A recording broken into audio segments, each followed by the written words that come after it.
Hi there, Evan here with Crypto and Markets for Thursday, August 23rd, 2018. What I want to talk about today was, if you're reading a lot of the financial press the last couple of days, they seem to be discounting what's going on in the yield curve, both in Canada and the US in particular, which is what I'll cover for this video. If y'all remember, I've done actually two videos covering this.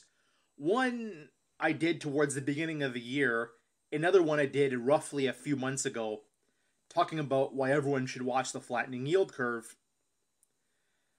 And my reasoning for doing today's video, after watching some of the headlines and some of the videos that have been coming out of the financial press, there's a lot of people out there. Don't worry if you're not one of them. Even from what I'm hearing on TV, these people who come on every day, I don't think understand what's going on either. In fact, in the US, the number one argument I've heard as to why the yield curve doesn't matter is, because rates are artificially low, it's no longer the indicator it once was. Well, after the first quarter of 2016, what did the US 10-year do roughly till about the beginning of this year? Went straight up. Now, what has that been? For the most part, that's been the effects of quantitative tightening. The Federal Reserve reversing their path of keeping interest rates artificially low, trying to prop up the economy. That's really what it was. But remember, we're still, from a global growth perspective, still in a very low growth world, and really have been now for the past about 3 years. And why is the 10-year, why is the 30-year move lower lately as the short end has pushed up? One, looks like, as per they always do, the Federal Reserve looks like they're going one or two rate hikes too far.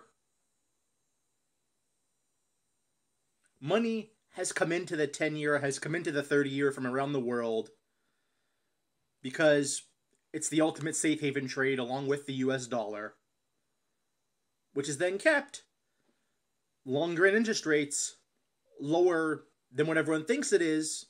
But again, if you factor in that we're in a low growth world, that price action is correct, which is what I believe. In fact, the last 2 weeks, I've been on the short squeeze in the long end of the US Treasury curve, the 10 years, 20 years, 30 years. And guess what's happened?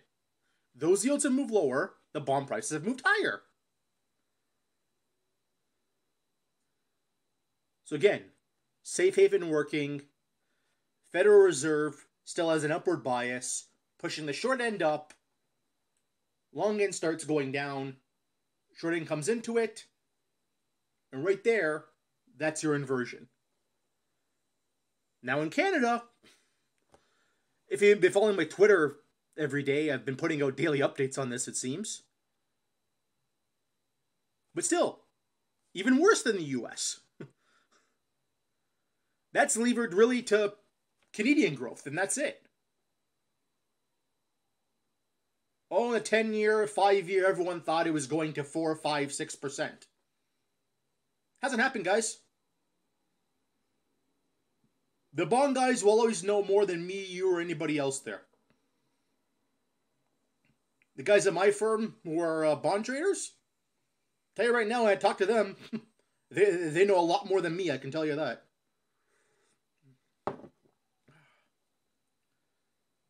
And what's been the price direction really for the last 30 points in the Canadian 10-year?